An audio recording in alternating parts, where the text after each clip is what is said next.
আমি গর্বের সাথে বলতে চাই যে এই এনায়েতুল্লাহ আব্বাসের মতন একজন ধান্দাবাজ পীর সে নিশ্চিতভাবে রাজাকার। এনায়েতুল্লাহ আব্বাসী বলেন, চরমোনায় পীর বলেন, তারা সেই অর্থে সবাই রাজাকার এবং এই ব্যাপারে আমার বিন্দুমাত্র দ্বিধা নেই তাদেরকে রাজাকার বলতে, তারা যেদিনই জন্মগ্রহণ করে থাকুক না কেন। এবং সাইদির ব্যাপারটাও এসছে, দেখুন আবার আজকে আমরা সাইদি প্রসঙ্গটা আলাপ না করি। আচ্ছা যাই হোক, আমি সাইদিকে ফাঁসি দিয়েছিলাম, শুধু এইটুকুই বলি। তোমাদের পয়সা দিয়ে দেবো। আচ্ছা ঠিক আছে, ওই পয়সা আমি দেবো, আমার ভাই বোন দেবে, আমি দেবো। আমরা আমাদের পয়সার কোনো প্রয়োজন নেই, ঠিক আছে? আপনি যদি সেফটি মানে ফালতু লোক 2 টাকা এগো না, ফালতু লোক। আমি এই দেশে এত কষ্ট করে এসেছি কি বাংলাদেশে ফেরত দেওয়ার জন্য? জি না জানে না। আচ্ছা ঠিক আছে। বিচারপতি শামসুদ্দিন চৌধুরী মানিক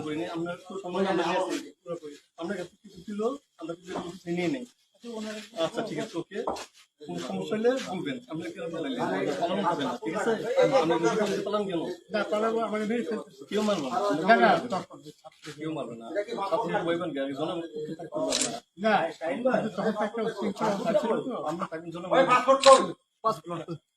পাসপোর্ট ওই ব্যাগের ভিতরে দেখেন তো আছে কিনা? পাসপোর্ট ওইটা নিয়ে আমি ই করতেছি নাকি? পাসপোর্ট তো হারিয়ে গেছে বলছে। তোমরা কাপড় লাগাও না, তোমাদের পয়সা দিয়ে দেবো। আচ্ছা ঠিক আছে, ওই পয়সা আমি দেবো, আমার ভাই বোন দেবে, আমি দেবো। আমরা আমাদের পয়সার কোনো প্রয়োজন নেই, ঠিক আছে? আপনি যদি সেফটি মানে ফালতু লোক 2 টাকা এগো না, ফালতু লোক। আমি এই দেশে এত কষ্ট করে এসেছি কি বাংলাদেশে ফেরত দেওয়ার জন্য? জি না জানে না। আচ্ছা ঠিক আছে।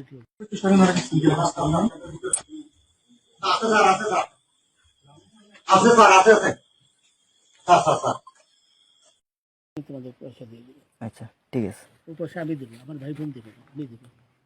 আমরা আমাদের পয়সার কোনো প্রয়োজন নেই, ঠিক আছে? আপনি যদি সেফটি